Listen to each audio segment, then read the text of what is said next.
안녕하세요. 오늘 함께 분석해볼 지문입니다. 우리는 보통 얼음이 녹고 물이 끓는 걸 보면서 물질의 상태 변화는 당연히 온도 때문이라고 생각하죠. 그런데 정말 온도만이 유일한 원인일까요? 이 지문은 바로 그 질문에서 시작합니다. 이 글의 핵심 주제는 바로 물질 상태에 대한 압력의 영향입니다. 우리가 사는 지구 표면이라는 특수한 환경 때문에 생긴 온도 중심의 생각이 사실은 우주 전체로 보면 아주 좁은 시각일 수 있다는 걸 보여주죠. 압력이라는 새로운 변수가 어떻게 작용하는지 함께 따라가 보겠습니다. 글의 전체적인 흐름을 먼저 잡아볼게요. 첫 부분인 한두 번째 문장에서는 우리가 흔히 가진 통념, 즉 일반적인 생각을 소개합니다. 물질이 고체, 액체, 기체로 변하는 건 온도가 올라가기 때문이라는 우리의 직관에 대한 이야기로 시작해요. 그리고 세 번째 문장부터는 왜 우리가 그런 생각을 하게 됐는지 원인을 분석합니다.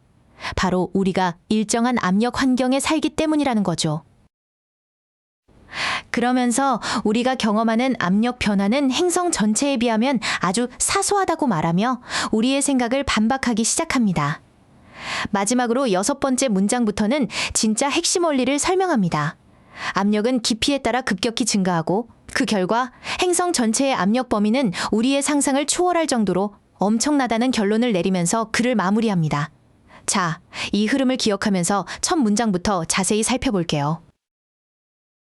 자, 첫 번째 문장입니다. 물질의 상태에 대한 우리의 직관, 즉 인투이션. 이 단어는 지구 표면에서의 경험으로부터 온다고 말하고 있네요. 우리가 매일 겪는 환경이 우리의 생각을 만든다는 거죠. 문장 중간에 쉼표와 함께 where, 이 단어가 보이죠? 이건 계속적 용법의 관계부사로 앞서 나온 Earth surface, 즉 지구 표면에 대해 부가 설명을 해주는 역할을 합니다. 그리고 그곳에서는이라고 자연스럽게 이어서 해석하면 돼요. where, 이 단어 뒤에는 the pressure is uniformly low, 이 표현처럼 주어, 동사, 보어를 모두 갖춘 완전한 문장이 온다는 점 꼭 기억해 두세요. 그리고 and 뒤를 보면 variations in temperature cause changes, 이 표현이라는 또 다른 완전한 문장이 나옵니다. 여기서 and, 이 접속사는 앞선 절과 뒤따르는 절, 이 두 개를 동등하게 연결하는 병렬 구조를 만들고 있어요. 지구 표면의 특징 두 가지, 즉 압력은 낮고 온도 변화가 상태의 변화를 일으킨다는 정보를 나란히 전달하는 거죠. 두 번째 문장은 therefore, 즉 따라서로 시작하며 앞 문장의 내용을 이어봤습니다. 녹거나 끓거나 플라즈마가 생성되는 것을 생각할 때 우리는 직관적으로 그것이 온도의 증가를 반영한다고 assume, 즉 가정한다는 내용입니다. 우리의 통념을 다시 한번 확인시켜주네요. 여기서 중요한 assume 다음에 바로 IT reflects, 이 표현이라는 새로운 주어와 동사가 나온다는 점입니다. 원래는 assume that it reflects인데 이렇게 동사의 목적어 역할을 하는 절을 이끄는 that, 이 접속사는 아주 흔하게 생략돼요. 주어, 동사 그 뒤에 다시 주어, 동사가 나온다면 그 사이에 that, 이 단어가 숨어 있다고 생각하면 독해가 훨씬 빨라집니다. 세 번째 문장에서 필자는 우리의 생각을 this bias, 즉 이러한 편견이라고 규정합니다. 그냥 직관이 아니라 한쪽으로 치우친 생각이라는 거죠. 그리고 그 편견이 어디서 오는지 설명합니다. 바로 우리가 매우 일정한 압력 환경에 살고 있다는 the fact, 사실 때문이라고요.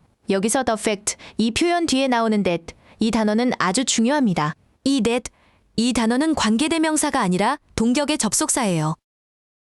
앞에 있는 the fact, 이 표현이라는 추상적인 명사의 내용이 무엇인지, 즉 우리가 매우 일정한 압력 환경에 산다는 완전한 문장으로 구체적으로 설명해주고 있죠. The fact that, 이 표현은 라는 사실이라고 한 덩어리로 이해하면 좋습니다. 네 번째 문장은 압력 변화의 영향을 구체적인 예시로 보여줍니다. 문장이 길지만 뼈대를 먼저 찾아볼까요? 주어는 이번 small changes in pressure, 이 표현이고 동사는 저 뒤에 있는 can have, 이 표현입니다. 압력의 작은 변화조차도 우리 신진대사에 매우 큰 영향을 미칠 수 있다는 내용이죠. 중간에 삽입된 such as those we experience 부분을 자세히 볼게요.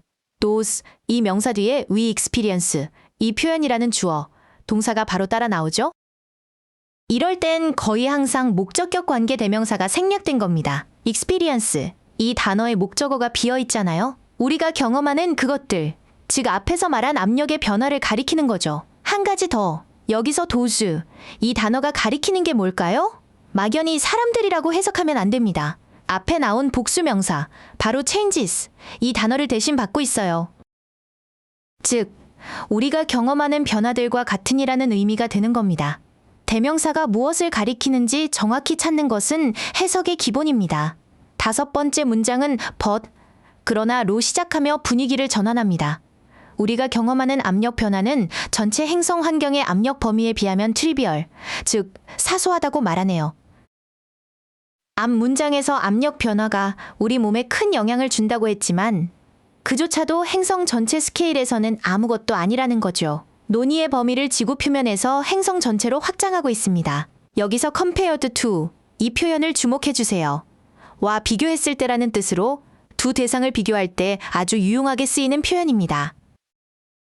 주어인 the pressure changes, 이 표현이 직접 비교하는 게 아니라 행성의 압력 범위와 비교되는 대상이기 때문에 과거분사인 compared, 이 단어를 쓴다는 점이 핵심입니다. 6번째 문장은 since, 즉 이기 때문에로 시작하며 압력 증가의 근본적인 원리를 설명합니다.